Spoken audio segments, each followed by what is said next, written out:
محمدا رسول الله. بسم الله الرحمن الرحيم. السلام عليكم ورحمة الله وبركاته. الحمد لله وكفى والصلاة والسلام على رسول الله المصطفى وعلى آله وصحبه ومن وفى وبعد.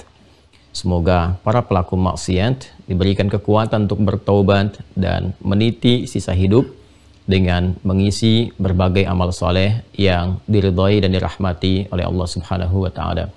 Dalam rangka itu, kita mencoba untuk menguatkan kembali pengetahuan dasar kita beragama, berislam, sehingga dengan itu meningkat kualitas keberagamaan kita dalam menunaikan ibadah, dan juga bisa bertambah kuantitas amal saleh yang mengiringi pembuktian keimanan kita kepada Allah Subhanahu wa Ta'ala.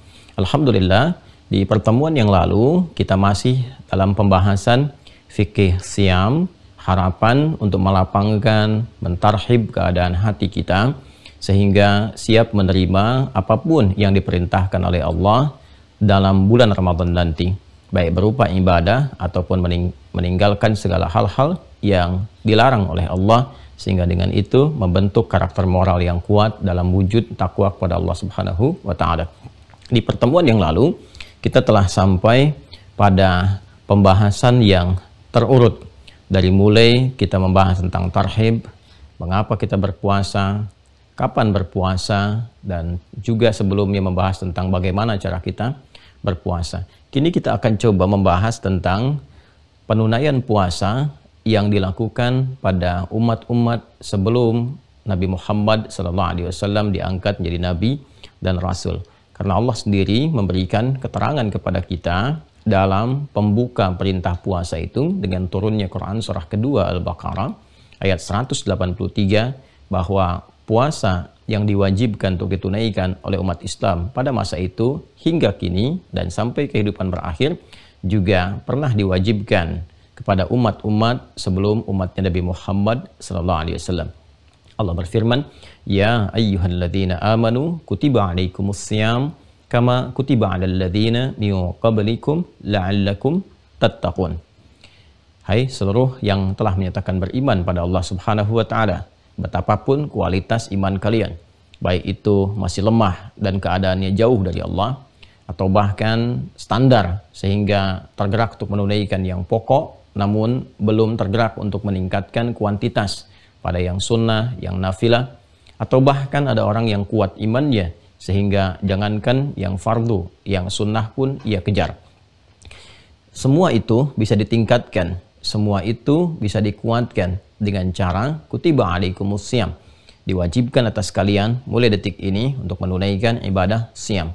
Jadi siam, puasa, manfaat yang pertama seperti yang telah diuraikan di pertemuan yang lalu adalah mampu menguatkan keimanan seorang hamba, mampu mendekatkan seorang hamba dengan Allah Subhanahu wa Ta'ala, memperbaiki kekuatan sinyal iman, meningkatkan kualitas ibadah kepada Allah Subhanahu wa Ta'ala. Kama kutiba 'alal ladzina min qablikum. Ini bahasan pokok kita di pertemuan kali ini. Sebagaimana Allah pun telah mewajibkan pada umat sebelum kalian, la'allakum tattaqun, dan diantara tujuan menunaikan siam itu selain meningkatkan keimanan, menguatkan hubungan dengan Allah, diharapkan terbentuk penguatan karakter moral dalam wujud takwa yang dengan itu menjadi bimbingan kita dalam berkehidupan dan menguatkan karakter kinerja. Bagaimana kita bisa mengeksekusi berperilaku dengan cara yang baik dimanapun kita bertugas dan beraktivitas. Siapakah orang-orang yang pernah menunaikan ibadah puasa ini atas dasar perintah Allah Subhanahu wa Ta'ala? Baik, mari kita turunkan pembahasan kali ini dengan menurunkan satu bagian dari pembuka ayat Al-Quran, kama kutiba 'alal ladzina min qablikum. Bismillah, saya akan beralih ke sebelah sini untuk memudahkan tulisan. Kama ya kutiba 'alal ladzina min qablikum. Ya? Baik. Kama kutiba 'alal ladzina min qablikum. Ada dua hal yang bisa kita gali dari ayat ini, dari keterangan yang Allah sampaikan kepada kita, dan dua pokok inilah juga yang diulas oleh para pakar tafsir dalam beragam tafsir yang bisa kita akses, baik tafsir yang terkait dengan hukum secara langsung, ya seperti tafsirnya misalnya Al-Imam Al-Qurtubi, ataukah juga tafsir yang memadukan berbagai hal baik dari kebahasaan, ya pendekatan linguistik, sampai kemudian ke aspek sejarah, sampai ke penerangan makna-makna, baik itu yang sifatnya lalu, ya ataupun juga yang kontemporer. Sekarang ada tafsir misalnya Al-Wasit karya Syekh Muhammad Sayyid Tantawi, Syekhul Azhar sebelum yang sekarang, Syekh Dr. Ahmad Tayyib. Kemudian juga ada tafsir At-Tahrir wa Tanwirnya Syekh Ibnu Ashur, kan? Kemudian juga kalau kita ingin gali dalil ke dalil, ya biasanya ini ayat diterangkan nanti dengan hadis, diterangkan dengan perkataan para ulama dari kalangan misalnya sahabat ataupun tabi'in dan seterusnya, seperti tafsir Al-Qur'anil Azim karya Al-Imam Ibnu Katsir rahimahullahu ta'ala. Ya, atau kita ingin gali kedalaman sesuatu, ya dari segi maknawinya yang jarang terjangkau, kan? Nah, itu nanti ada Ruhul Ma'aninya Al-Imam Al-Alusi, ya. Ada banyak hal yang bisa kita gali, atau kita mau menggali yang paling misalnya agak mendekati ke masa-masa lampau seperti tafsirnya Ibnu Jarir At-Tabari, ya, Jami'ul Bayan itu, ya. Itu juga bisa kita dapati beberapa keterangan ini. Umumnya tafsir dimaksud juga sudah saya lihat, saya baca itu kan, dari mulai kita menulis makna ayat puasa itu, dan dua atau keseluruhan itu akan terpusat pada dua bagian ini. Baik, yang pertama adalah dari uslub. Uslub itu gaya bahasa, ya, yang ditampilkan di ayat ini secara gramatikal dulu, ya. Gramatikal, tapi bukan mengacu kepada susunan nahwu dan sharaf, ya, tentang harokat dan perubahan setiap kata. Tapi pada posisi ini, ya, posisi ini, ya, secara utuh, secara kalimat keseluruhan. Apa manfaat dari munculnya, ya, kalimat ini atau keterangan ini dari sela-sela perintah menunaikan ibadah puasa dan tujuannya. Jadi Allah kan membuka untuk memerintahkan puasa, ya ayyuhalladzina amanu kutiba alaikumussyam, ya kan? Kemudian tujuannya yang paling pokok selain meningkatkan iman, la'allakum tattaqun. Bisa saja sesungguhnya di luar Al-Qur'an, bisa saja, itu kan? Kalimatnya berbunyi, ya ayyuhalladzina amanu kutiba alaikumussyam la'allakum tattaqun. Tapi ketika Allah yang Maha berkehendak, Maha mengetahui, yang Maha menguasai segala hal, ya kan? Kemudian menghadirkan ini, kama kutiba alal ladzina min qablikum, ini apa hikmahnya? Ya, apa yang bisa kita raih dari sini? Manfaatnya apa? Gitu kan? Jadi kalau kita ngaji di ilmu nahwu ini masuk al-jumlah al-i'tiradiyah, ya kan? Satu jumlah susunan kalimat yang muncul di sela-sela dua hal atau hal tertentu yang disampaikan yang punya makna tertentu. Ya, dulu saya sempat menghadirkan untuk proposal awal tesis itu saat di Tripoli, judulnya Al-Jumlah Al-I'tiradiyah fil Qur'anil Karim, ya, tentang makna jumlah i'tiradiyah di dalam Al-Qur'an dalam tinjauan ilmu bahasa, khususnya dalam pendekatan balaghah. Baik. Yang pertama, faidah, hikmah atau makna hadirnya susunan keterangan ini di dalam ayat puasa untuk memberikan kesan satu at-tamhid. Ini secara bahasa dulu, ya, secara etimologi, supaya kita mengerti nilai rasa bahasa Al-Quran gitu, supaya terasa dulu, baru kemudian kita uraikan pemaknaan yang kedua. Satu bermakna at-tamhid, ya. At-tamhid itu adalah menghadirkan pembuka pada satu inti yang akan disampaikan, ya. Menghadirkan satu pembuka, bisa jadi informasi, kan? Nanti tujuannya macam-macam, ya. Setiap ada satu pembuka untuk mengantarkan pada satu inti tertentu yang akan diutarakan atau akan dilakukan, itu disebut dengan tamhid, ya. kadang-kadang bisa dihadirkan dalam bentuk tulisan. Jadi kalau Anda baca kitab ada pembukanya, misalnya tertulis tamhid, nah itu pembukaan yang mengantarkan pada inti tulisan. Ya, bisa juga nanti dalam bahasa lain ada muqaddimah. Ya, muqaddimah itu sesuatu yang diawalkan. Jadi bedanya apa penekanannya? Kalau muqaddimah itu kan dari kata qaddama, yuqaddimu, gitu kan? Ada sesuatu yang diawalkan untuk ditampilkan. Tapi kalau at-tamhid itu lebih kepada menghadirkan sesuatu untuk persiapan awal. Dari mahada yumahidu, menyiapkan sesuatu, gitu kan? Ya, persiapan awal akan datangnya sesuatu yang inti yang kemudian. Ya, dari kata mahada ini pernah dengar ada Imam Mahdi, ya. Nanti mungkin satu saat saya gali tentang spesifik kajian tentang akhir zaman, ya. Dan sekarang kayaknya sudah mulai berpindah nih, ya, pada pembuka awal gitu. Ini kayaknya mesti dikaji, cukup penting juga. Lain waktu ya, nanti insya Allah kita coba hadirkan bila Allah memberikan kesempatan luang untuk mengkaji itu. Nah, Imam Mahdi itu kenapa disebut Mahdi? Ya, salah satu di antara sekian maknanya adalah karena ia datang sebagai pembuka yang mengantarkan nanti sosok-sosok inti yang datang, yang memberikan satu penegasan akan risalah penutup yang disempurnakan oleh Rasulullah Nabi Muhammad Sallallahu Alaihi Wasallam. Nanti banyak hal yang bisa kita ulas.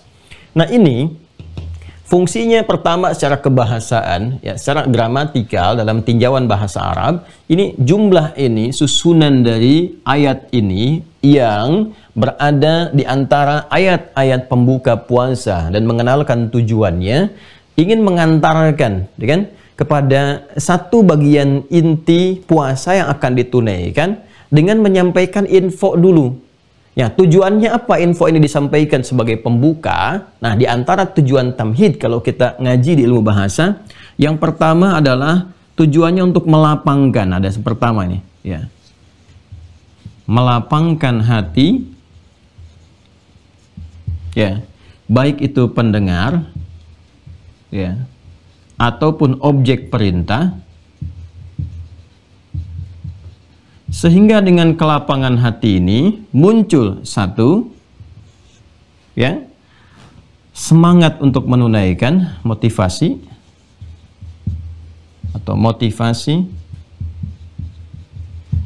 untuk menunaikan perintah, ya, menunaikan perintah.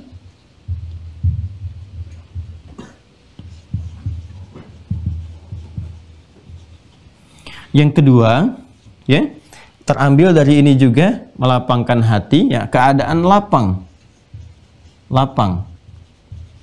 atau cenderung lebih tenang, ya, dalam menunaikan perintah, kan? Menunaikan perintah. Baik. Saya akan bahas dari bagian yang kedua dulu di sini untuk memudahkan pemahaman kita. Baik, fokus sejenak teman-teman sekalian. Kama kutiba 'alal ladzina min qablikum. Sebagaimana atau seperti Allah pun telah mewajibkan kepada orang-orang yang terdahulu. Baik, ini kalimat ini, jumlah ini, susunan ini diawali dengan kalimat pembuka yang mengandung unsur perintah. Ya ayyuhalladzina amanu. Hai semua yang telah beriman saat ini, gitu kan? Kutiba 'alal ladzina, kutiba 'alaikumus-syiyam. Diwajibkan atas kalian sekarang menunaikan puasa. Baik. Nah, kalau sampai di sini kalimat disampaikan, "Hei orang-orang beriman, Anda citrakan diri kita misalnya berada dalam kondisi pertama menerima perintah itu. Pertama menerima instruksi itu. Hei orang beriman, rasakan itu untuk kita. Pertama kali kita terima, ya. Kutiba 'alaikumus-syiyam. Mulai sekarang kamu wajib puasa, ya." Baik, awal menerima ini secara fitrah, ya, secara fitrah, walaupun nanti bergantung pada tingkat keimanan. Kalau semakin tinggi imannya, sudah sami'na wa ata'na, apapun itu karena tahu hikmah, ya. Tapi tidak semua orang-orang kan bisa membaca itu, hikmahnya apa, ini kan, ini manfaatnya apa dari sini, taunya kan perintah.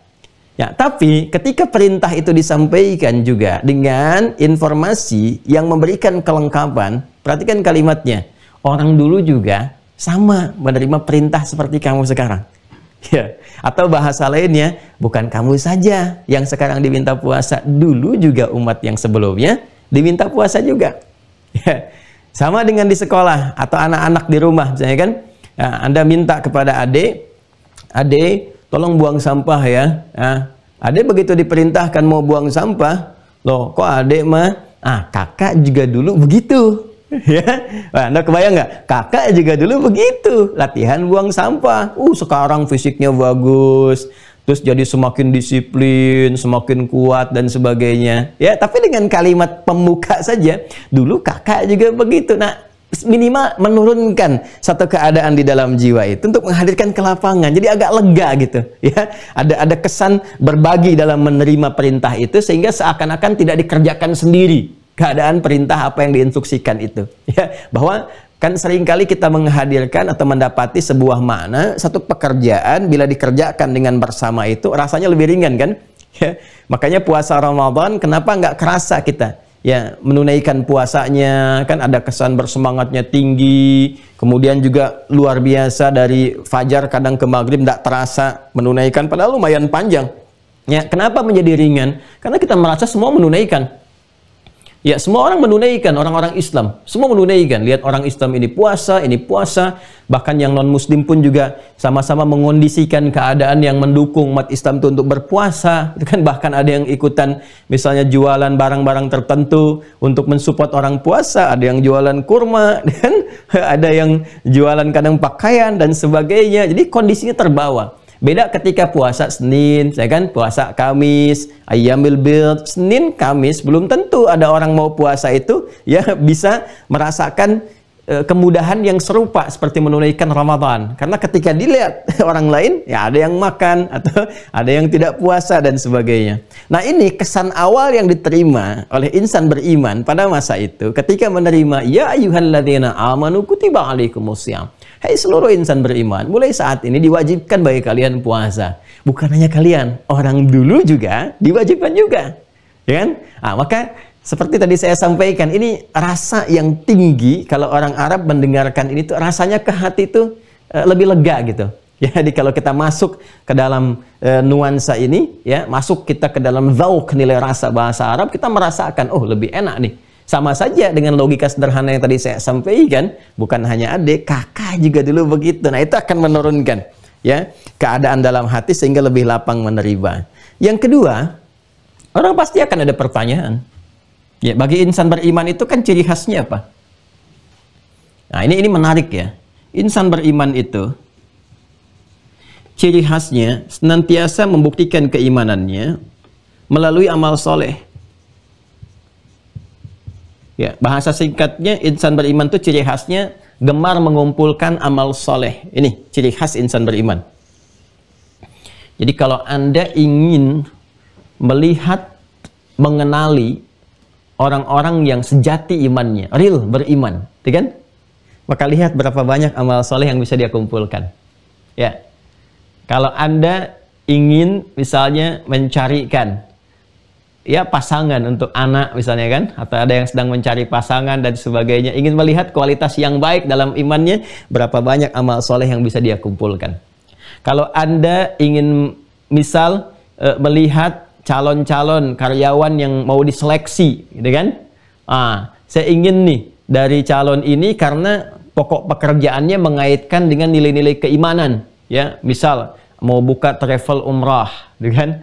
Mau buka travel haji, kan harus yang mengerti di situ, kan?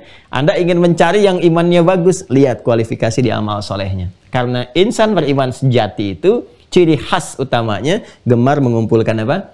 Amal soleh. Ya, amal soleh ini mungkin itu boleh jadi orientasinya bisa berbeda-beda. Ya, wujudnya bisa tidak sama. Ada yang senang tahajud, ada yang senang baca Quran, tapi terlihat gitu konsistensi di dalamnya. Nah, itu beberapa pilihan-pilihan itu, arah-arah atau orientasi atau wujud yang berbeda itu disebut dengan wijha. Ya. Tapi kesannya itu dia menampilkan semangat dalam mengejar amal saleh sehingga seakan berlomba satu dengan yang lainnya. Ya, menghasilkan kebaikan. Kebaikan itu dalam bahasa Arab disebut dengan khair, ya jamaknya khairat. Ya. Baik. Jadi kalau kita ingin hadirkan mereka itu ya sedang berlomba-lomba saling mengejar untuk mengumpulkan kebaikan, mewujudkan ini ya tingkat keimanan mereka walaupun wujudnya tidak sama. Ya, ada yang dengan tahajud tampilkan, ada yang nggak mampu bangun malam dengan harta dia berinfak, gitu kan? Ada yang belum bisa dengan harta dia tingkatkan puasa, ada yang dengan Al-Quran dan sebagainya. Kita katakan begini, ya kita katakan istabaqu fil khairat. Ya, jadi kalau kita ingin kembalikan ke ayat Al-Quran misalnya, ya, ciri mereka itu walaupun berbeda-beda arah dan wujudnya, tapi tetap mereka itu berlomba mengerjakan kebaikan. Maka coba dicek Quran surah kedua Al-Baqarah ayat 148. Ya. Walikulli wijhatun huwa muwalliha fastabiqul khairat. Dan fastabiqul khairat. Dan boleh jadi setiap insan beriman itu, atau bahkan ada kelompok, gitu kan? Atau bahkan ada komunitas dan sebagainya, itu orientasi amalnya itu berbeda-beda, ya wujudnya, bentuknya. Ya, dan ini Masya Allah gitu, kalimatnya tuh menggunakan bentuk general, seakan-akan juga ada komunitas-komunitas insan beriman itu yang menyinergikan ya satu amalan yang sama, membentuk kelompok. Ya, teman-teman yang senang tahajud bikin kelompok tahajud, ya. Terus di situ saling mengingatkan, misalnya saling WA, saling message, saling membangunkan, pasang alarm, ada tahajud call misalnya kan. Yang senang di Quran bikin Quran call, atau misalnya one day one juz, one day one surah, one day one ayah dan seterusnya. Itu terus gitu ya. Nah, ini jadi cirinya begini teman-teman sekalian. Cirinya mengumpulkan amal. Jadi setiap insan beriman itu kalau sudah tampak terlihat imannya, maka ciri pertama bagaimana dia bisa berlomba meningkatkan amalnya. Dan dalam perlombaan ini ya, selalu ingin tampil lebih baik.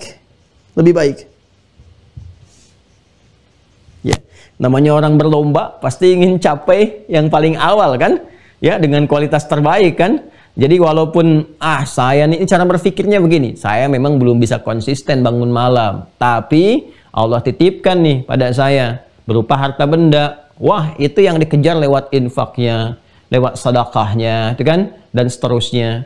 Wah, saya ini terlihatnya belum mampu dilewat harta, itu kan, tapi ada peluang ya menunaikan apa? Peluangnya dengan menunaikan misalnya puasa, senang nih dengan berpuasa itu, maka dia kejar dengan puasa. Apapun jenis-jenis puasa yang bisa didapati, ya, itu dia lakukan. Nah, itulah yang disebut dengan fastabiqul khairat. Apa motivasinya? Ingin menampilkan kepada Allah pembuktian iman yang sejati.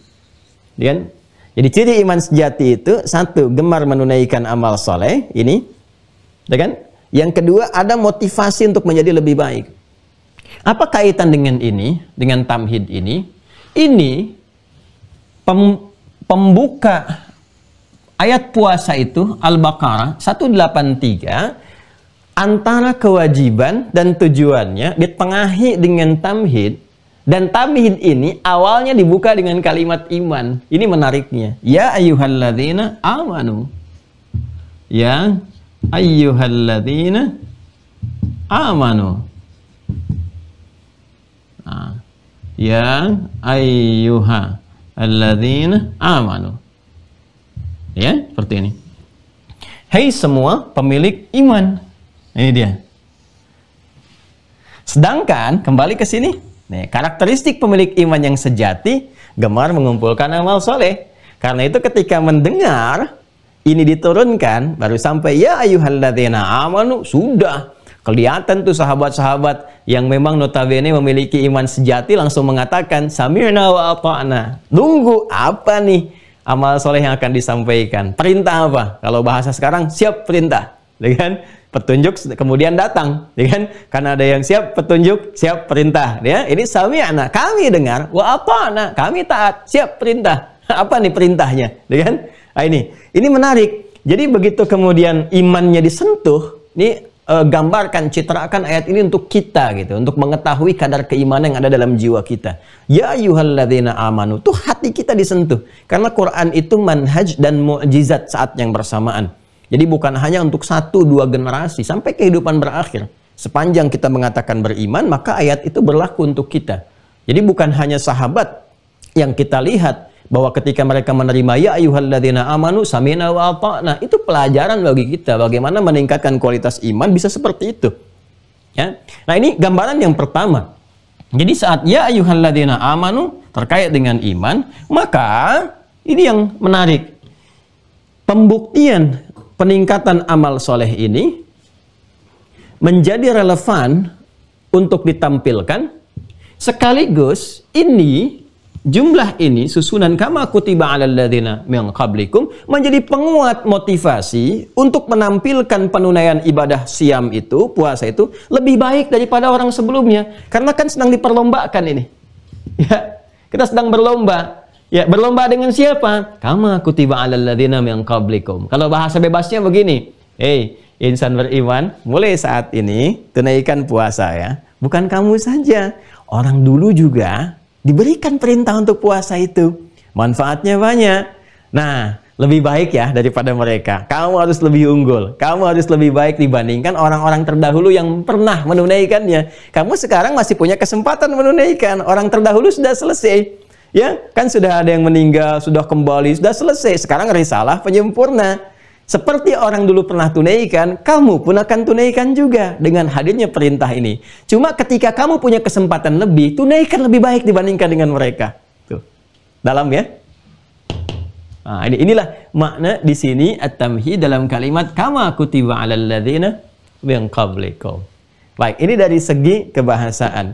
Jadi kalau kita sekedar melihat terjemah ya, dalam konteks ini kita baca seperti sebagaimana Allah wajibkan pada orang-orang terdahulu, kita hanya dapat sampai di situ saja, dan paling kajiannya adalah kepada bagian kedua ini, tanda tanya terbalik gitu kan, siapa orang-orang terdahulu yang kemudian pernah mendapati perintah yang serupa. Nah, kalau sudah paham ini baru kita beranjak ke sini, okay? Baru beranjak ke sini. Jadi saya simpulkan dulu, kama kutiba 'alal ladzina min qablikum itu punya dua makna utama ya, yaitu yang pertama untuk melapangkan hati dalam menerima perintah sehingga ringan untuk ditunaikan, ada unsur ringannya atau mudah untuk ditunaikan. Ya. Kemudian juga ini ada semangat dan motivasi untuk menunaikan perintah yang dimaksudkan lebih baik daripada orang-orang yang pernah menerima sebelumnya. Jelas ya? Nah, baru kita kemudian pindah kepada siapa orang-orang sebelumnya yang telah dimintakan untuk berpuasa. Baik, di sini para ulama memberikan pandangan yang sangat luas sekali. Masya Allah, kalau ulama dulu itu literasinya ya begitu luas dan analisisnya begitu tajam dan thiqah, terpercaya. Luas, tajam, terpercaya, gitu kan? Nah, ada dua pendekatan di sini. Pendekatan pertama, pendekatan mengenai aspek ibadahnya saja, yaitu pada puasanya. Artinya sifatnya masih general, masih umum, ya kan?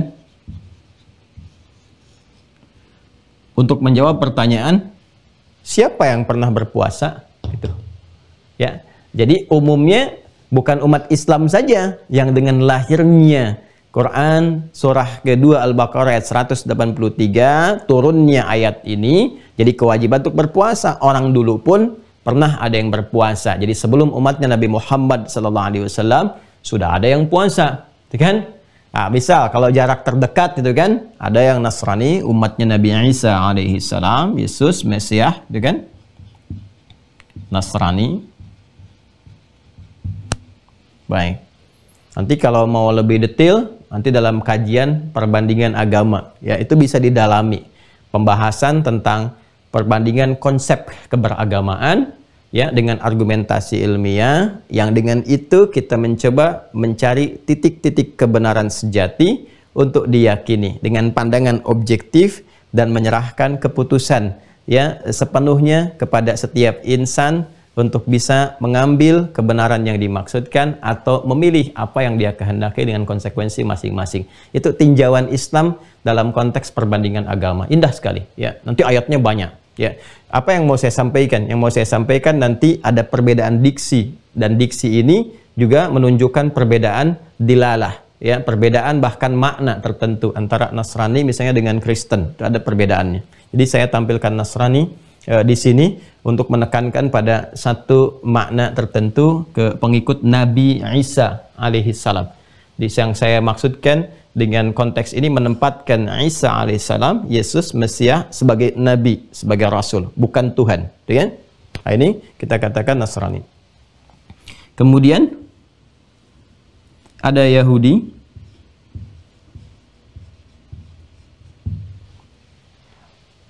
Ya, dengan segala turunannya, ya turunan-turunan ini kan ke atas nanti ya, dinisbatkan kaitannya dengan Bani Israel dan sebagainya. Walaupun ini nanti ada perbedaan-perbedaan penekanannya dan juga melahirkan makna yang berbeda. Di kaidah bahasa Arab, ziyadatul mabna tadullu ala ziyadatil makna. Jadi bertambahnya satu huruf saja, bertambah atau berkurang satu huruf itu bisa memengaruhi kepada makna. Apalagi kalau katanya berbeda. Ya, ini satu Bani Israel, satu Yahud, kan? Satu lagi nanti kaum Musa. Jadi ada umatnya Musa, ada Yahudi, ada istilahnya Bani Israel. Itu nanti berbeda-beda konteks ketika diksi itu disampaikan. Turunnya ke sini. Ya. Dan ini nanti juga ada yang sifatnya umum, artinya keyakinan-keyakinan ardi, kreasi manusia di bumi yang secara budaya gitu kan, membentuk satu tradisi ya, yang juga wujudnya berupa puasa. Ya. Jadi kalau kita ke atas ini teruskan yang penyempurna yang sekarang, ya umat Nabi Muhammad SAW, ini Islam, gitu kan? Dalam konteks ini, dalam konteks pembahasan ini, gitu kan? Ini ada puasa. Maka sebelum eranya Nabi Muhammad SAW juga nanti kita turunkan ke bawah, ini ada puasa juga yang ditunaikan. Ini secara umumnya. Ya, kita lihat misalnya di Nabi Isa alaihissalam, ya beliau berpuasa juga. Berpuasa. Nanti ada jenis-jenis puasa yang pernah dipraktikkan di zaman Nabi Isa alaihissalam. Bahkan nanti saya akan bahas ketika merilis ke sini kama kutiba 'alal ladzina min qablikum. Ini teman-teman sekalian, ketika ada kata kama ini, ya, yang menunjukkan tasbih, penyerupaan yang serupa, ya. Nah, ini juga ada penekanan. Penekanannya apa? Ya, selain menunjuk pada aspek umum pernah berpuasa, nanti ada aspek yang khusus. Supaya tidak nanti bingung, kita menghadirkan lompatan, kita detilkan dulu ini. Jadi yang pertama yang dibahas oleh para ahli tafsir itu menunjuk keumuman berpuasa. Jadi ini agama samawi pun yang Islam, Nasrani, Yahudi gitu kan, ya dalam konteks dinisbatkan kepada Rasul, ini sudah terlihat berpuasa. Kita bisa cek ya, dari mulai ke atasnya nabi-nabi diturunkan ya. Dari mulai siapa namanya, kalau dinisbatkan kepada Yahudi kadang umumnya kan sering disertakan kepada Daud, Sulaiman, kan? Kemudian ke atasnya Musa dan seterusnya. Ya, maka kita kenal sampai sekarang ada puasa Daud, kan? Nabi Musa ketika dilepaskan dari Fir'aun, orang Yahudi sudah puasa Ashura dan sebagainya. Kemudian juga terus dari segi budaya ke bawahnya, dari kreasi manusia di keyakinan. Artinya agama ardi itu yang dikreasikan di bumi, kan? Bukan atas petunjuk wahyu yang dibawa oleh Rasul dalam konteks samawi, mendapatkan wahyu citranya langsung dari Allah Subhanahu wa taala, atau dari yang dipertuhankan, dinisbatkan sebagai satu-satunya Tuhan yang menurunkan wahyu. Nah, ini kreasi di bumi. Seperti kita lihat yang sekarang ada Buddha misalnya, ada Hindu misalnya, ya, dan juga ada Konghucu misalnya, dan lain sebagainya. Ya, itu juga punya tradisi untuk berpuasa. Ya, tradisi untuk berpuasa dalam bentuk-bentuk yang tertentu, yang dimaknai tentunya oleh para penganutnya masing-masing. Jadi tafsiran-tafsiran umum yang pertama, makna yang pertama adalah membawa dalam konteks umum. Jadi sebelum syariat Nabi Muhammad SAW itu diturunkan, memberikan informasi kepada kita, sebelum umat Nabi Muhammad pun pada masa itu ya sudah banyak yang berpuasa. Umat Yahudi puasa, Nasrani puasa, kan? Atau juga ada yang umumnya puasa, penganut-penganut yang lain, ya. Maka umat Islam ketika diperintahkan puasa itu mesti lebih baik dibandingkan dengan orang-orang sebelumnya yang berpuasa ini.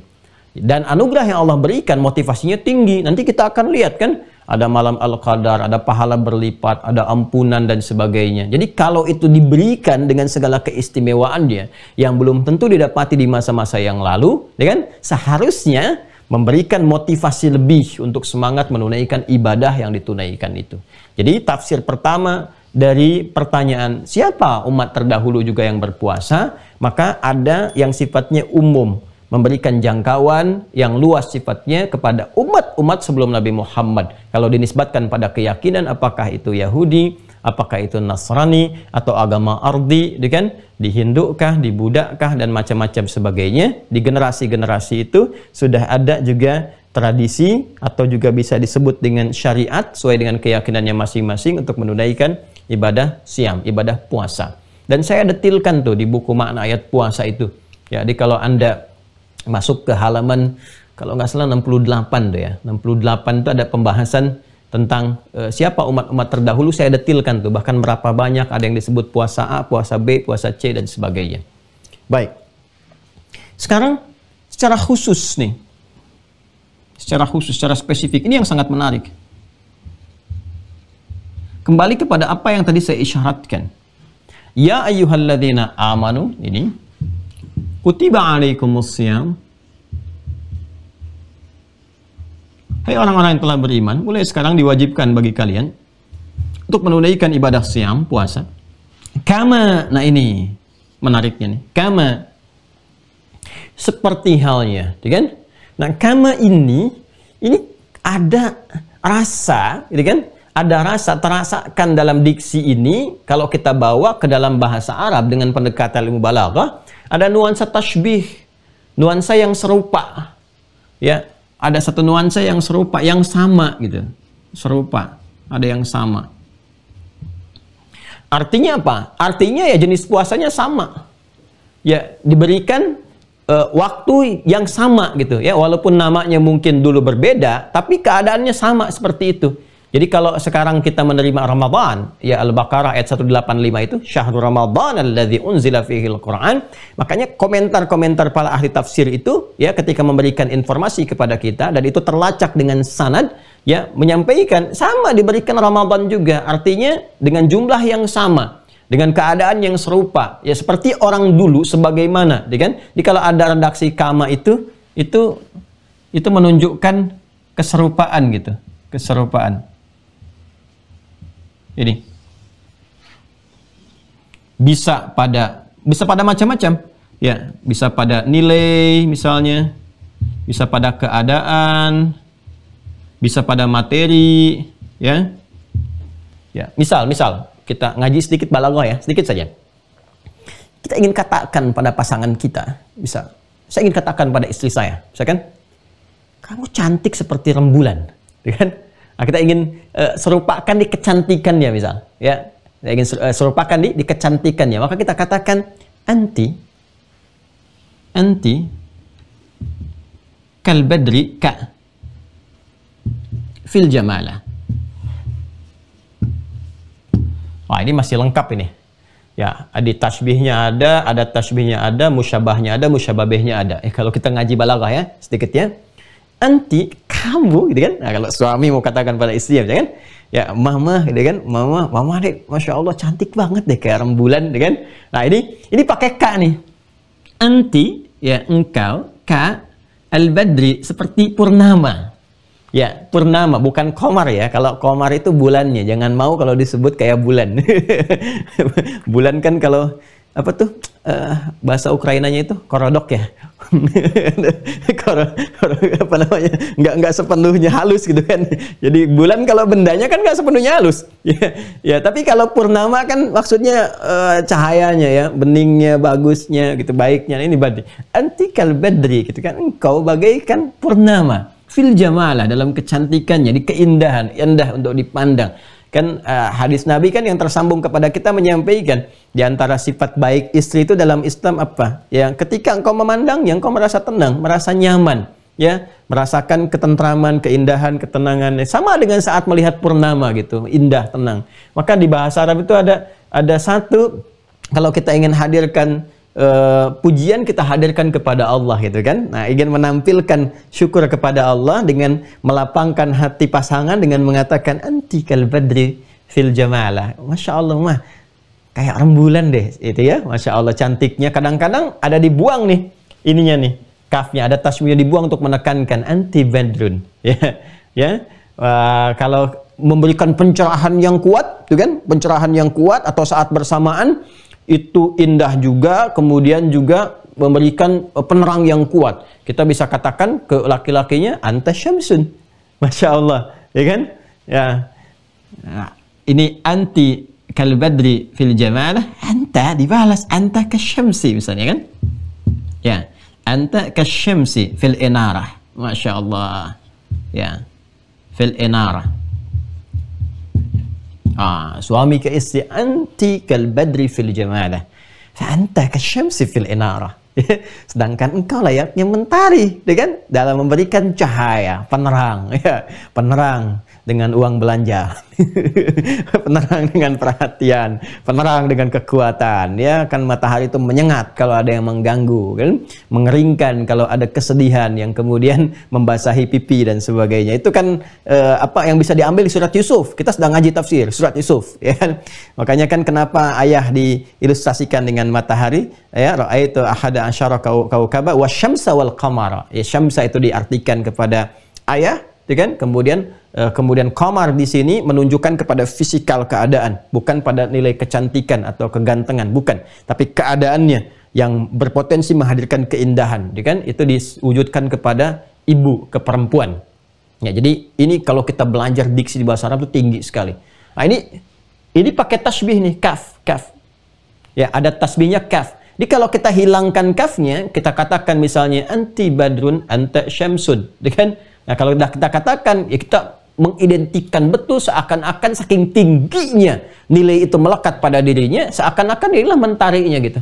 Ya, makanya ada kan lirik yang mengatakan kepada Rasulullah dalam syair itu anta syamsun, ya, anta badrun. Kan? Bahkan nanti ada qamarun juga. Jadi disebutkan semua sifat mulianya. Ya, beliau ini penerang, pemberi cahaya dengan izin Allah, dengan mendatangkan hidayah, nunjukkan kepada kebaikan, minal zulumati ilan nur, gitu kan? Apalagi misalnya menampilkan keindahan-keindahan sehingga sahabat banyak berkomentar. Kata Anas bin Malik, tidak ada yang paling indah ditatap di muka bumi ini dari kalangan makhluk kecuali wajah Rasulullah SAW, kan?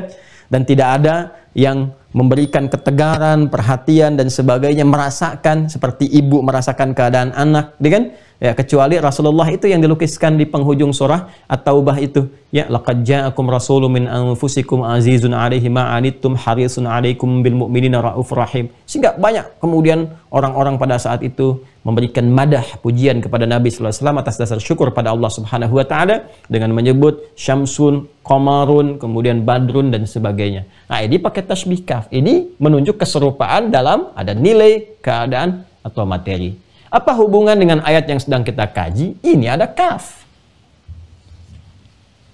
Ya. Maknya ini kembali ke siam ke sini. Ya. Gitu. Maknya kembali ke siam ke sini. Ya ayyuhalladzina amanu, hai semua orang yang berpuasa, kutiba alaikumus siam. Diwajibkan atas kalian mulai saat ini untuk menunaikan ibadah puasa, siam. Ya, kama sepertinya puasa ini, itu yang ini nih, siam ini. Kutiba 'alal ladzina min qablikum, diwajibkan pula pada umat sebelum kalian. Nah, ketika sudah menggunakan kaf di sini, berarti ada keserupaan dalam bentuk siamnya. Karena ini menggunakan alif lam, asyam, bukan siamun. Kalau siamun itu umum sifatnya, mau puasa bagaimanapun.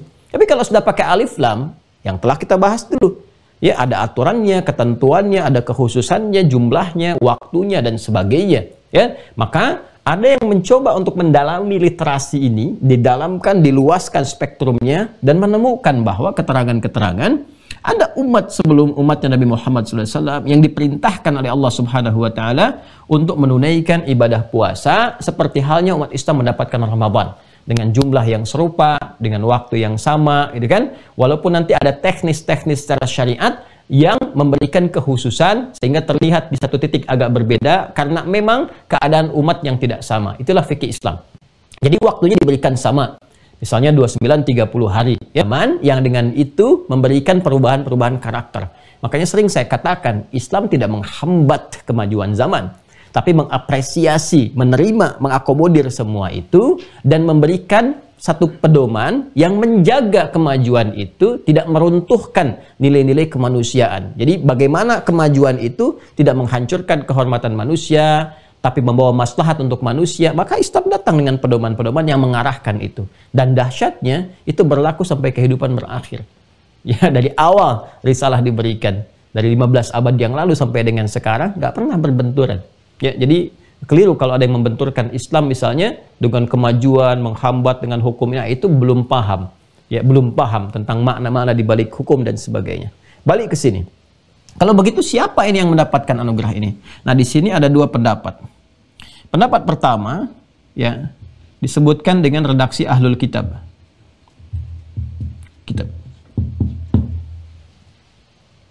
Saya disebutkan dengan redaksi apa? Ahlul Kitab. Kalau ahli kitab berarti mencakup ke sini. Bisa Yahudi, bisa Nasrani. Ya? Jadi kalau ya ahlal kitab, ya ahlal kitab, ya ahlal kitab, imma minan nasara atau minal yahud. Baik kalangan Nasrani ataupun Yahudi. Jadi selain umatnya Nabi Muhammad sallallahu alaihi wasallam, kan, yang diberikan kesempatan menunaikan ibadah syam, kan? Ternyata ketika dilacak, ya ahli kitab dulu pun mendapat kesempatan yang sama. Jadi umatnya Nabi Isa alaihissalam itu mendapatkan kesempatan puasa dengan waktu yang serupa, keutamaan-keutamaan yang diberikan, kan? Umatnya, ya nabi-nabi bagi kaum Yahudi juga mendapatkan kesempatan yang serupa untuk menunaikan ibadah puasa dengan jumlah yang sama. Ya 29, 30 hari, kan? Dengan keistimewaan-keistimewaan yang diberikan, kan? Dengan keadaan-keadaan yang ditampilkan sesuai dengan maslahat mereka. Ya, ini diberikan kesempatan yang serupa. Ada yang khusus menyebutkan spesifik, ya, di antara ahli kitab ini yang dimaksudkan mendapatkan persis seperti serupa itu di zamannya Nabi Isa alaihissalam bagi umat Nasrani. Ya, tapi baik untuk yang spesifik umat Nasrani di sini, umatnya Nabi Isa alaihissalam, ataupun juga dimaknai ahli kitab Nasrani dan juga Yahudi, ada fakta yang disepakati juga, ya, dan bisa diruntut dalam sejarah bahwa ketika mereka diperintahkan untuk menunaikan serupa jumlahnya sebulan penuh, sama, kan? Punya nilai keutamaan yang serupa dengan Ramadan, jumlah 29 atau 30 hari. Nah, cuma ada satu pengaruh dari karakter, dan ini selalu terbawa gitu kan di genealogi Yahudi. Ya, kita belum tuntas ya membahas genealogi Yahudi itu. Di antara karakteristiknya itu, ya, agak yang membuat unik tapi kadang-kadang membawa ke aspek negatif. Itu seringkali ngeyel terhadap sesuatu sehingga membentuk bukan kreativitas ya. Kalau kreativitas itu kan melahirkan hal baru gitu yang bermanfaat. Kalau ini maka di syariat disebutnya bid'ah. Bid'ah itu membentuk sesuatu yang baru tapi lebih cenderung kepada aspek yang negatif gitu ya. Nah, ini jadi merubah ini ya dengan timbangan-timbangan pikiran-pikiran tertentu, pengen-pengen tertentu, sehingga keinginan-keinginan dari nafsu ini mengalahkan hikmah dan maslahat yang sudah Allah tetapkan, yang Maha mengetahui tentang kehidupan kita. Apa wujud spesifiknya? Jadi ketika diberikan 30 hari ini, sebulan lah kurang lebih 29-30 hari, dan jatuhnya tetap ya Ramadan, dalam konteks ini Ramadan gitu kan. Artinya satu waktu yang ditetapkan oleh Allah Subhanahu wa taala yang dia akan berputar tuh mengiringi setiap waktu. Cuma mereka tidak menginginkan kalau itu jatuh di musimnya, khususnya musim panas. Ya. Kan ada 4 musim pada umumnya. Musim panas, musim dingin, gitu kan? Musim semi, musim gugur. Ya. Ya kan? Baik. Al-saif, syita, rabi', kemudian kharif, gitu kan? Ada musim panas, musim dingin, semi, dan gugur. Nah ini kalau jatuhnya di 2 musim ini khususnya gitu kan, panas ataupun juga musim dingin, khususnya yang ada di musim panas ini, karena siangnya kan lebih panjang, gitu kan? Siang lebih panjang dan dingin, malam lebih panjang, karena nanti di umat sebelumnya itu mereka sendiri yang memberlakukan kalau malam-malam hari itu mereka tambahkan, ya ada yang puasa untuk berhubungan, jadi ada yang malamnya pokoknya nggak boleh berhubungan suami istri terus itu kan. Nah, sehingga nanti ada yang dilebarkan lagi tidak menikah sama sekali kalau sudah mengabdi ya untuk mengabdi kepada syariat, kepada agama. Itu dikreasikan demikian. Bukan dari petunjuk Allahnya harus begitu, karena tidak mungkin ada petunjuk menyalahi fitrah. Ya, kan fitrah manusia itu selalu ada ketertarikan kepada lawan jenis.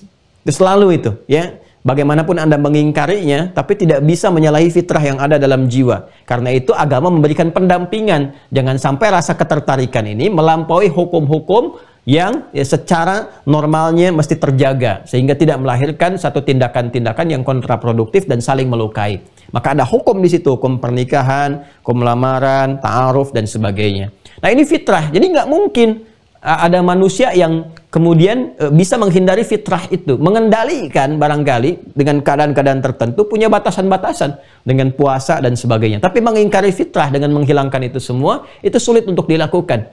Ya, dan pada tingkatan tertentu akan terjadi penyimpangan. Ya, hubungan yang terlarangkah misalnya, atau bahkan bukan sekedar terlarang, tapi mungkin nanti ada lebih daripada itu jangkauannya. Berhubungan saja tanpa akad dan sebagainya, itu sudah keliru. Sekarang kalau sudah sesama jenis misalnya, atau dari memanfaatkan anak-anak dan sebagainya, itu yang lebih repot lagi.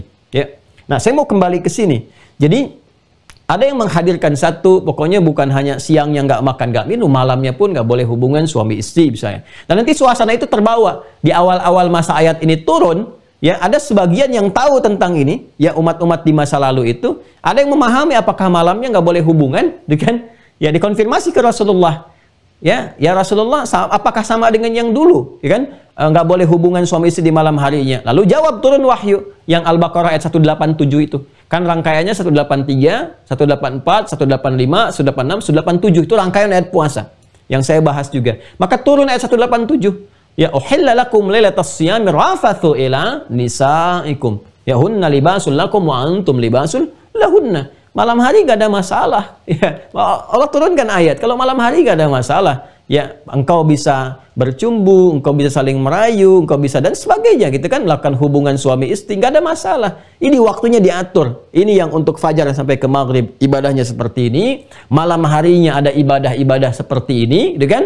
Dan aturan-aturannya begini. Nah, ini yang dibolehkan di siang hari terjadi, tapi ini yang dilarang di siang hari dilakukan. Ini yang malam hari silahkan dikerjakan. Ini ada ibadah keutamaan yang mendukung puasa di siang hari. Kalau engkau kerjakan malam harinya, akan mensupport kekuatan di siang harinya, ya kan? Nah, ini ada beberapa bagian-bagian yang dijelaskan. Nah, ini terbawa suasana ini. Ada yang kedua begini, kalau jatuh musim panas, ya, kalau jatuh musim panas, tadi kan musim dingin nih. Musim dingin kan malamnya lebih lama. Malam lebih lama. Karena malam lebih lama, mereka kreasikan sendiri. Gak boleh hubungan suami istri sebulan, gitu kan? Di bawah malamnya berlangsung lama. Musim panas, siangnya lama. Karena siangnya lama, ujian menahan lapar dan hausnya lebih lama. Maka apa yang terjadi? Ya itulah dia. Genealogi yang sebelumnya itu. Jadi mereka pindahkan tuh. Ini ke musim semi aja deh. Jadi kalau jatuh musim panas, musim dingin, mereka pindahkan ke musim semi. Ya, dan mereka berpikir supaya nggak salah-salah amat, ya, dan si amat pun belum tentu salah. Supaya nggak salah-salah amat dan Tuhan ridho dengan kita, itulah kreasinya nih. Supaya Tuhan ridho dengan kita, katakan, dan nggak terlalu banyak dosanya, nggak salah-salah amat, gitu, tambahin 20 hari. Tambahin 20 hari. Jadi mereka membuat sebuah kompensasi, gitu kan? Kompensasinya apa? Yang tadinya sebulan, taruhlah 30 hari misalnya, kita genapkan. Karena kami pindahkan, harusnya jatuh musim panas, dipindahkan ke musim semi. Harusnya ada musim dingin, dia pindahkan ke musim semi. Karena berharap musim semi itu stabil antara siang dengan malamnya. Ya kan? Seperti kita di Indonesia nih, Masya Allah, Alhamdulillah, gitu kan? Khatil istiwa, di garis ekuator. Nah, itu mereka tambah 30 plus 20 hari. Nah, jadi 50 hari. Itu pun nanti nggak konsisten lagi, ya. Nanti lama-lama nggak ditunaikan, bikin momen lagi, puasanya sekian hari, sampai nanti dari sekian syariat yang bertahan itu cuma hari ke hari saja. Ya. Misalnya ada puasanya yang Asyura, gitu kan? Nanti ada beberapa yang diteruskan juga, di Nasrani juga ada dan sebagainya. Kalau mau diteruskan, ya.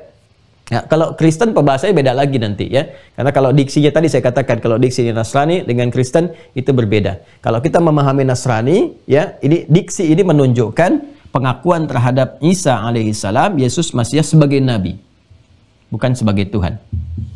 Ya. Kalau kita berbicara tentang nanti pemahaman dalam Kristen, menempatkan Isa alaihissalam, Yesus sebagai Tuhan. Nah, itu nanti di antara titik perbedaan yang kalau ingin didalami di situ, ya. Karena itu ketika nanti Nabi Isa mengonfirmasi kalangan Hawariyun itu, ya man ansari ilallah, siapa yang mau jadi Nasrani, ya penolong kepada dakwahku untuk menuju Allah Subhanahu wa taala. Maka mereka mengatakan nahnu ansarullah, ya kan? Ya, kami yang akan masuk ke dalam barisan ini, gitu kan? Amanna billahi wasyhadu bi anna muslimun. Kami saksikan kami beriman, gitu kan, kepada Allah Subhanahu wa taala, ikut ajaranmu wahai Isa alaihissalam, wahai Yesus ya Al-Masih, Mesia, gitu kan? Dan saksikan bahwa kami termasuk yang patuh tunduk, kami muslim. Nah, itu yang dipahami dalam konteks ini. Ini pemahaman di kita ya, di dalam Islam, dengan mengeluarkan nilai-nilai keterangan dalam Al-Quran. Dan itu bisa diuji nanti. Bisa diuji keterangannya, argumentasinya, dan sebagainya. Dan di akhir pun kebenaran yang didapatkan tetap diberikan ruangnya secara objektif untuk dipilih, untuk dipeluk tanpa dipaksakan kepada siapapun. Nah, itu indahnya demikian. Jadi kita mendapat kesempatan untuk meraih pencerahan-pencerahan atau informasi-informasi yang mendukung keyakinan. Kan keyakinan itu hak asasi terdalam yang paling dihargai dalam Al-Quran. Di Islam itu sangat menghormati keyakinan itu, karena itu hak asasi yang paling dalam. Karena itu diberikan kesempatan untuk mencari kebenaran. Karena dihargai, diberikan petunjuk semaksimal mungkin untuk menemukan jalur kebenaran itu. Ya, sekalipun keputusannya dikembalikan untuk memilih pada manusia masing-masing, ya, dan hukum Allah menjadikan adil, semua mendapatkan petunjuk yang serupa. Dan konsekuensi itu kemudian dipikul oleh setiap orang yang mengambil keputusan dari apa yang dipeluknya saat berpulang kepada Tuhan yang sejati, Tuhan yang sesungguhnya, yaitu Allah Subhanahu wa taala. Nah, dari kondisi-kondisi inilah kemudian muncul tamhid ini yang tadi saya utarakan. Umat dulu pernah dikasih, bahkan yang serupa, senilai dengan Ramadan. Ada keutamaan, ada kebaikan. Cuman kadang-kadang ya ada yang nggak seriusnya. Yang serius ada, yang nggak serius juga ada. Yang minda-mindain, yang nambahin, yang mengkreasikan ini, yang itu. Nah, ketika dihadiahi, ya umat Nabi Muhammad SAW, bahkan dengan keistimewaan yang bertambah. Ada ampunan dari dosa. Man shoma ramadhana imanan wa ihtisaban ghufira lahu ma taqaddama min dhanbi. Man qama ramadhana imanan wa ihtisaban ghufira lahu ma taqaddama min dhanbi. Disiapkan pintunya khusus namanya Ar-Rayyan. Dengan ya inna lis-shaimi baban yuqalu Ar-Rayyan. Inna lis-shaimi baban fil jannati yuqalu Ar-Rayyan. Sungguh bagi para pelaku puasa itu ya ada satu pintu khusus untuk masuk surganya namanya pintu Ar-Rayyan. Ya, maka mereka akan dipanggil masuk pintu itu. Kemudian ketika mereka semua sudah masuk, fa'idza dakhaluhu ughliqa, langsung seketika ditutup, ada pintunya. Kemudian spesifik ada malam Al-Qadar, yang ini sulit didapatkan karena ini berkaitan dengan turunnya Al-Qur'an. Inna anzalnahu fi lailatul qadar. Banyak keistimewaan. Karena itu ketika muncul tamhid di sini, kama kutiba 'alal ladzina min qablikum, bukan hanya menjelaskan umat dulu yang pernah puasa. Untuk memberikan satu langkah keringanan kita menunaikan. Tuh, kamu umat Islam, ayo, semangat puasanya. Karena bukan hanya kamu, Yahudi pun dulu pernah puasa, Nasrani pernah puasa, bahkan nanti umat-umat lain tuh ada yang kelihatan puasa juga, gitu kan? Kamu harus semangat. Ya, yang kedua, lakukan lebih baik. Nah, lebih baik itu kan harus ada ukuran. Karena itu ukuran di akhirnya ditutup dengan kalimat taqwa. La'allakum tattaqun. Ini ukurannya. Jadi kebaikan dalam menunaikan takwa itu bukan berapa banyak itu ditunaikan. Seperti dulu pernah ditambahkan 30 tambah 20 hari. Bukan, ya, bukan itu poinnya, tapi berapa banyak kemuliaan yang dihasilkan dari pendidikan puasa itu yang menghasilkan takwa. Nah, ini pembedanya. La'allakum tattaqun. Nah, jadi ini yang ingin kita urai, kita tekankan dari pembahasan tentang siapa umat terdahulu, orang-orang terdahulu yang juga pernah mendapati kewajiban menunaikan ibadah puasa, dan secara fitrah sesungguhnya, ya, walaupun ada yang memiliki keyakinan bertuhan kepada selain Allah Subhanahu wa taala, secara fitrahnya itu pasti akan merasakan manfaat dari puasa. Karena itu juga mereka berpuasa. Ya, karena itu mereka berpuasa, dan fitrah itu kan yang melekatkan siapa? Allah. Jadi fitrah itu sebetulnya bagian dari petunjuk untuk menemukan jalan kebenaran. Karena Allah sendiri menyebut dirinya dengan fatir. Ya, fatiris samawati wal ardh. Alhamdulillahi fatiris samawati. Gitu kan? Di Quran surah ke-35, surah Fatir. Ya, dan yang melekatkan dengan sifat fatirnya itu kecenderungan-kecenderungan untuk mendekat kepada syariat dan mendekat pada kebenaran itu disebut fitrah namanya. Ya, dan di antara fitrah itu maknanya adalah kecenderungan untuk beragama. Ya, untuk memenuhi kebutuhan roh. Karena itu disajikanlah kemudian paket beragama disebut dengan ad-din, diberi nama dengan Islam. Di mana kita temukan di Al-Quran bahwa kecenderungan kepada agama itu bagian dari fitrah. Itu di Quran surah 30, Ar-Rum, ayat 30. Fa'aqim wajhaka lid-dini hanifa. Ya, maka hadapkan dirimu, penuhi kebutuhanmu itu ya kepada ad-din. Ad-din ya frame untuk beragama, konsepsi beragama. Ya, secara lurus, secara benar, dengan cara yang benar. Jadi kalau beragama mesti benar, karena itu menu bagi jiwa. Ya, seperti Anda makan untuk menu fisik pun benar. Kalau salah makan sakit, ya. Seperti Anda belajar pun mesti benar. Kalau salah pilih ilmu bisa bahaya. Ya, salah belajar bisa konslet, bisa keliru, ya, bisa bahaya. Maka jika akal saja harus benar, mesti sehat, fisik harus sehat, iman mesti sehat. Karena roh itu pokok dari segalanya, ya kan? Karena itu ketika Allah menampilkan fa'aqim wajhaka lid-dini, kemudian diberikan keterangan hanifah. Hanifah itu lurus benar. Ya, ada unsur kebenaran, ada unsur yang lurus, unsur yang baik, itu hanif namanya. Ya, itu hanif. Jadi kalau kamu mau beragama yang baik, yang lurus, yang benar. Lalu kita bertanya, apa din yang benarnya ya Allah? Maka dijawab nanti di Ali Imran, ya ayat 19. Innad dina indallahil Islam. Ya, ini disajikan namanya Islam. Ya. Lalu kemudian bagi orang-orang yang ingin mengenal ditampilkan. Kalau ragu, kalau nggak yakin, riset. Ya, jadi biasakan secara ilmiah kata Al-Quran tuh. Jangan menuduh. Ya, kalau ragu sambil nuduh itu bahasa Arabnya roib namanya. Ya, kalau ragu saja syak. Ragu sambil nuduh itu roib namanya. Ya, raib. Karena itu pembuka Al-Baqarah itu menghadirkan kesan ilmiah yang tinggi. Ya, jadi Islam itu punya tradisi ilmiah yang kuat. Dzalikal kitab la raiba fi. Al-Qur'an ini sebagai sumber keislaman, keterangan pokok keislaman, itu nggak ada keraguan dan tidak ada celah harusnya untuk menuduh. Kalau Anda ragu, riset kata Quran itu, jangan nuduh. Ya, masa ragu nuduh, yang belum tahu itu cari tahu, bukan mencela, bukan menuduh. Ya, setelah meriset, komparasikan dan tidak harus memaksa. Ya oke, di Islam itu indah. Kalau kita berislam dengan benar, ngaji Quran yang benar, ya itu tidak diperkenankan. Bahkan mencela keyakinan-keyakinan yang lain pun, itu kan, ada orang berkeyakinan, jangan dicela. Ya, karena takutnya dengan ketidaktahuan itu balik mencela nanti. Ya, mencela Allah Subhanahu wa taala, mencela Rasulullah. Ya, tampilkan narasi ilmiah, argumentasi yang benar, ya, tradisi-tradisi ilmiah yang baik. Silahkan, dan pada ujungnya la ikraha fid din. Ya, tidak ada paksaan. Itu indahnya. Ya, bahkan kalau Anda ragu tadi, ya secara ilmiah, secara argumentasi ilmiah dikaji di data. Anda ragu dengan Quran, silahkan riset isinya. Atau kalau Anda mengatakan ini rekayasa Nabi Muhammad, tulisan Nabi Muhammad kan manusia, ya kan? Beliau manusia. Jadi kalau seorang manusia bisa membuat, berarti manusia lain pun punya potensi yang sama bisa membuat. Apalagi tingkat kecerdasan masa sekarang itu bisa lebih tinggi, semakin meningkat, informasi semakin banyak, ya. Ya, kemudian terkumpul jadi data, jadi pengetahuan. Jadi potensi pintarnya bisa lebih tinggi. Kalau pintar bisa lebih tinggi, berarti bisa bikin itu. Kenapa Shakespeare nggak bisa bikin seperti Al-Quran? Padahal sastranya, pujangganya macam tinggi.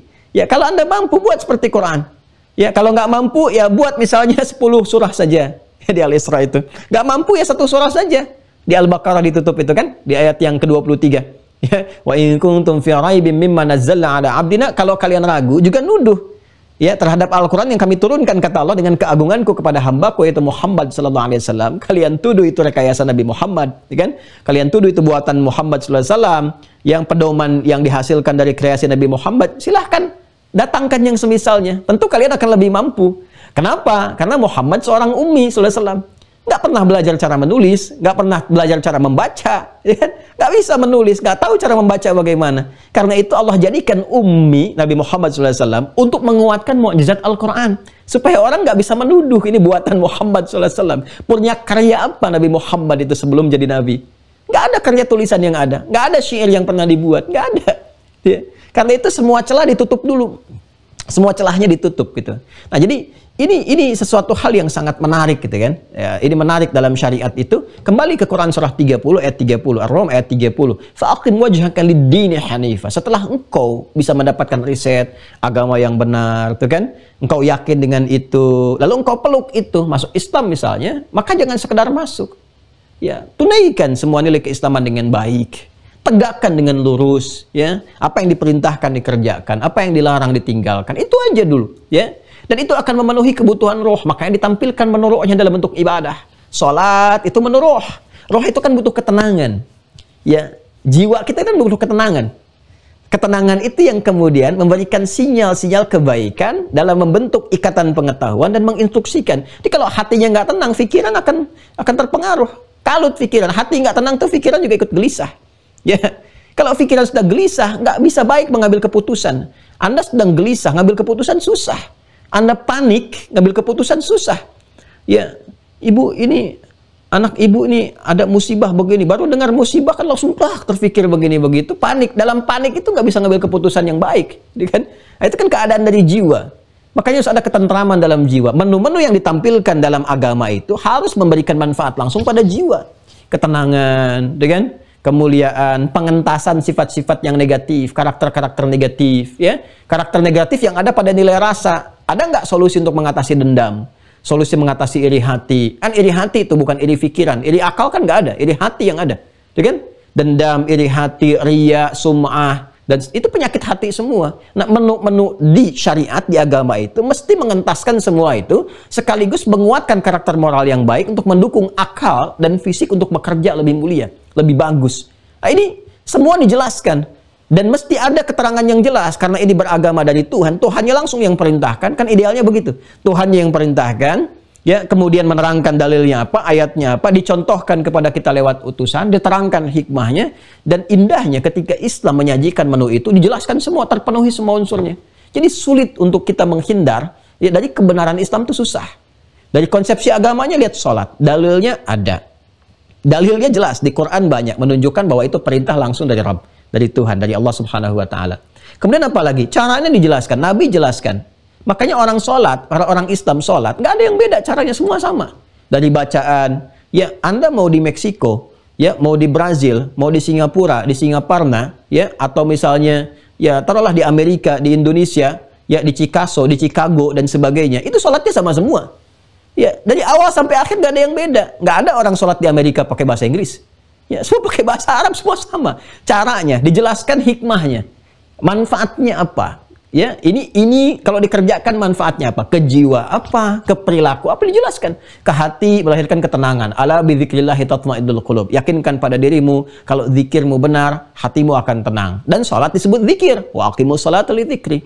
Ke perilaku apa? Tanha 'anil fahsya'i wal munkar. Inna sholata tanha 'anil fahsya'i wal munkar. Ke peningkatan akal apa? Ya, penambahan pengetahuan. Wattaqullaha wa yu'allimukumullah. Tingkatkan takwamu kepada Allah, akan terjadi peningkatan pengetahuan. Sedangkan sholat bagian dari takwa. Dzalikal kitabu la raiba fihi hudal lil muttaqin. Siapa orang takwa itu? Alladzina yu'minuna bil ghaib wa yuqimunas shalah. Semua dijawab gitu. Ya, karena itu jadi kebutuhan pokok untuk jiwa. Maka diteruskan kembali ke Quran surah 30 ayat 30. Fa'aqim wajhaka lid-dini hanifa. Kalau sudah tahu tentang kebenaran agama, maka kerjakan dengan baik. Kerjakan dengan benar, ya, dengan lurus, kemudian fitratallah. Fitratallahi allati fataran nasa 'alaiha. Itulah fitrah berkehidupan bagi semua manusia. Ini sebetulnya semua manusia itu punya kecenderungan untuk memenuhi kebutuhan roh. Dan tidak ada yang paling ideal kecuali agama. Ya, kecuali agama. Jadi nggak bisa tidak bertuhan itu. Ya, konsepsi ateis itu, ya, tidak bertuhan itu sebetulnya tidak ideal dan nggak ada, nggak, susah mendapati itu karena kita butuh Tuhan. Ya, jiwa manusia itu butuh Tuhan. Dia yang menisbatkan pada alam semesta pun sebetulnya sedang mencondongkan keadaan rohnya kepada yang dikuasakan. Kan yang dikuasakan itu Tuhan namanya. Ya kan? Ya, jadi ateis itu tidak bertuhan, bukan anti Tuhan. Salah kalau menyebut anti Tuhan. Ya, jadi secara logika sudah keliru. Kalau Anda mengatakan ateis anti Tuhan, itu secara logika sudah salah. Yang nggak bertuhan kan nggak mungkin anti. Namanya nggak bertuhan, bagaimana anti Tuhan?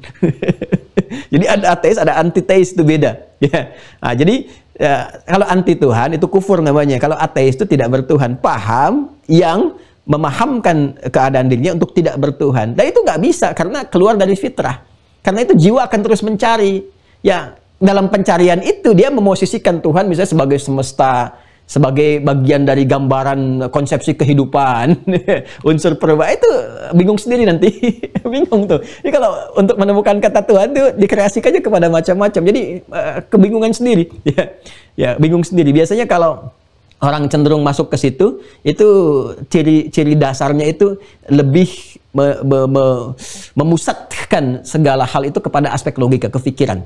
Jadi semua ingin ditangkap tanpa menyadari bahwa ada keterbatasan di balik logika itu. Jadi akalnya baik, ya, akal logikanya itu sehat, cara melogikakan. Tapi rohnya tidak terpenuhi.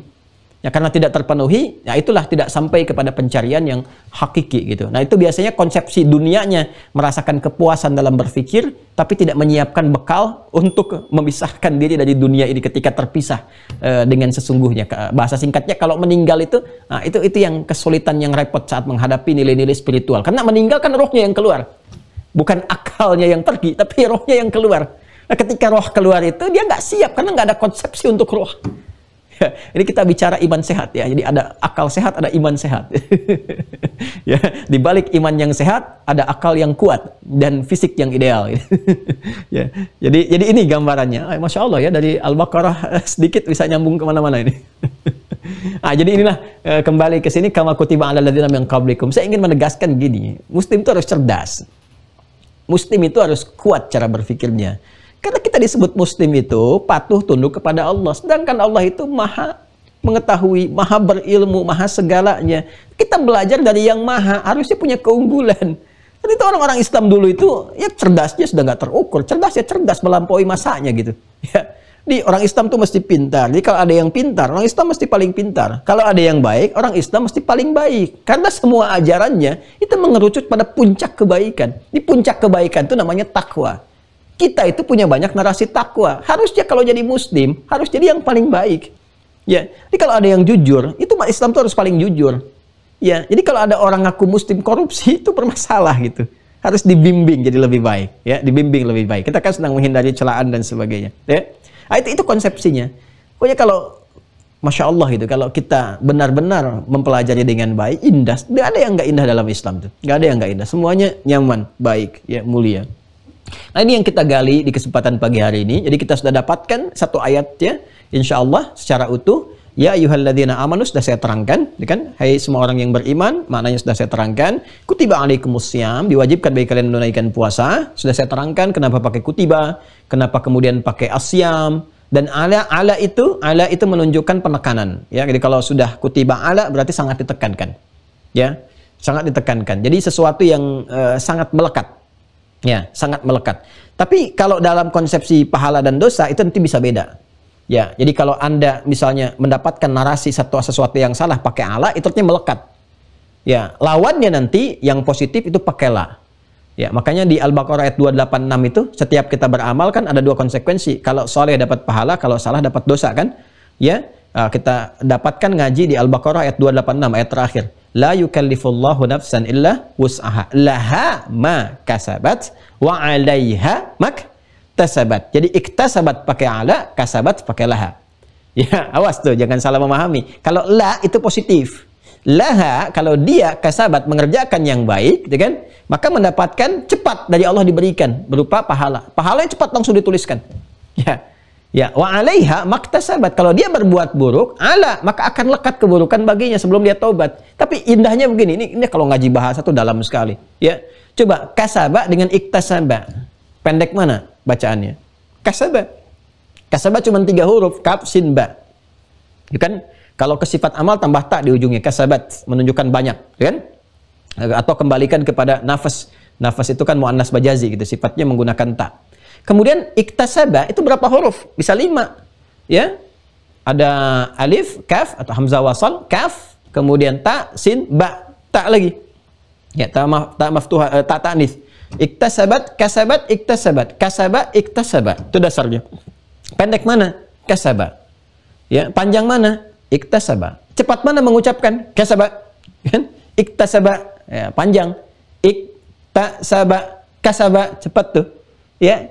Nah, ketika menyebutkan kebaikan, itu diksi yang dipilihnya dengan cepat, dengan pendek. Kasaba, memberikan kesan secara makna. Ini dari ilmu bahasa ya. Memberikan kesan secara makna. Kalau ada peluang baik, cepat ambil, cepat kerjakan sebelum hilang kesempatannya. Jadi kebaikan itu harus cepat dilakukan. Ya, ada momen nih sekarang, duha misalnya kan, cepat lakukan. Kalau Anda tunda, kalau Anda bisa mengerjakan, cepat lakukan. Anda tunda bisa hilang. Malam nih tahajud, bangun misalnya kan, bangun jam 3 nih. Ada kemampuan, cepat kerjakan. Kalau Anda tunggu lagi, ntar sebentar deh. Duduk dulu lama, ditunggu sebentar, lihat jam. Begini-begini tiba-tiba adzan. Bisa terjadi. Ya. Anda punya kemampuan infak, ada peluang, cepat lakukan. Kalau tidak, hilang masanya, selesai. Ya, itu kasabah. Dan begitu Anda kerjakan, seketika diberikan pahalanya. Baru Anda berniat, seketika pahala turun. Makanya pakai lah. Tapi keburukan beda. Iktasabah. Kenapa kalimatnya panjang? Karena sesungguhnya ketika orang berbuat buruk, itu kecenderungan di hati itu mengkomplain itu, sehingga ada renungan. Ya, orang tuh ketika akan bertindak buruk, nggak akan cepat tuh. Dia banyak pikiran itu. Normalnya begitu. Di keadaan normal untuk kebaikan, jiwa mendorong cepat dilakukan, setan yang mencegah. Tapi kalau berbuat buruk, fitrah manusia sebetulnya ada kebimbangan untuk mengerjakan itu. Sehingga ada tarik ulur. Makanya dua anak Adam itu ketika salah satu ingin mengeksekusi, ya fatawa'at lahu nafsu, tawa'a itu maju mundur. Ya, maju mundur. Cuman sayang karena ada setan di situ, maju mundur kena. Dia kata dia kan maju mundur aja, aduh, lakukan tidak. Tapi karena setan ada di situ, maju kena, mundur kena, itu repot. Ya, ini kemudian terjadi. Nah, ini yang mau saya katakan bahwa pada dasarnya semua diksi, kalimat-kalimat, ya bahkan huruf pun dalam Al-Quran itu punya makna. Jadi sudah kita dapati kama kutiba 'alal ladzina min qablikum, kan la'allakum tattaqun, sudah kita selesaikan. Sekarang persoalannya, kalau saya ingin meningkatkan puasa lebih baik dari umat sebelumnya, termotivasi menjadi hamba yang bertakwa, bagaimana pedomannya? Apa kurikulumnya? Apa persiapannya? Apa caranya? Adakah syaratnya? Adakah ketentuannya? Seperti apa aturannya? Nah, itu yang kita bahas di pertemuan berikutnya insyaAllah. Alhamdulillah kita tuntas ya hari ini. Allahumma taqabbal minna innaka antas sami'ul alim wa tub alaina innaka antat tawwabur rahim. Allahumma rabbana atina fid dunya hasanah wa fil akhirati hasanah wa qina adzabannar. Allahumma ati anfusana taqwaha wa zakkiha anta khairu man zakkaha anta waliyuha wa maulaha. Allahumma rabbana أوزعنا أن نشكر نعمتك التي أنعمت علينا وعلى والدينا وأن نعمل صالحا ترضاه وصلى الله على سيدنا محمد وعلى آله وصحبه أجمعين وآخر دعوانا سبحانك اللهم وبحمدك نشهد أن لا إله إلا أنت نستغفرك ونتوب إليك والحمد لله رب العالمين. السلام عليكم ورحمة الله وبركاته.